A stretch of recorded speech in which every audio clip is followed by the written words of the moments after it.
At the end of this class, you will have what it takes to create a skeleton look. My name is Jill Fogel. I am a makeup artist and I am here with the Desire Company. All you need is a makeup sponge, some brushes, and whatever makeup you decide to use. If you've never done this before, it might be overwhelming. I encourage people to look at lots of different photos and create what you see. We're gonna start by clipping the hair back. I'm gonna be using a beauty blender. You're supposed to wet them before you use them. It helps the makeup go on better. It avoids streaking. They come in a case, they look like this, but when you wet them, they get a lot larger. I'm using Max Chroma Cakes as the base.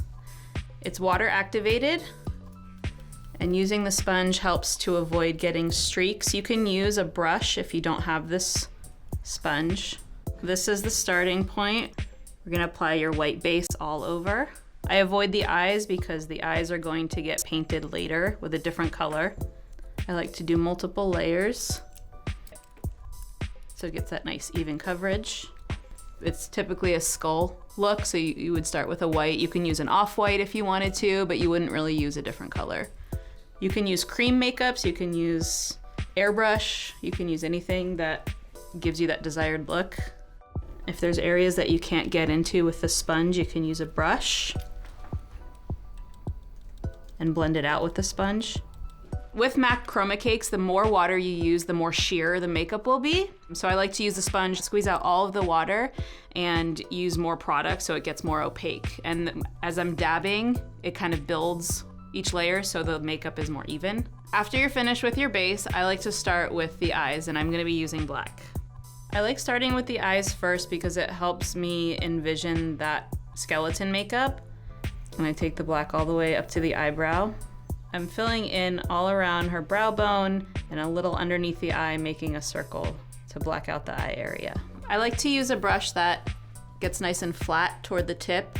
It helps you create a smooth line so there's no skipping. If you use a fluffier brush, you might have some streaking, but this is a nice flat paintbrush. The next part that I like to do is the cheekbone, and I'm using a nice fluffy brush. I'm using the same makeup, but I'm not wetting the brush. I'm using the same makeup in the palette, just with the amount of water that is left in the palette. It creates more of a softer, smoother look as opposed to an opaque paint. There's a split part in the jaw. There's the bottom jaw and there's the top part of the skull, and the black helps it create to look like a shadow. When I'm painting the cheekbone, I like to envision an actual skeleton. There's a lot of separation behind the top of the cheekbone and the bottom of the jaw. And when I'm painting that, I kind of imagine where her jaw would fall. For this, I'm just smoothing out the lines and making sure the shape is even on both sides. Right now I'm evening out the left side to the right side. It's okay if they're not perfect. You just want to get them as even as you can. I'm going to be painting the nose. I like to use a very tiny liner brush because the detail on this is pretty precise. The black part is the hollowed out section of your nose. If you look at a picture of a skeleton, you'll see there's no bone. And that's it.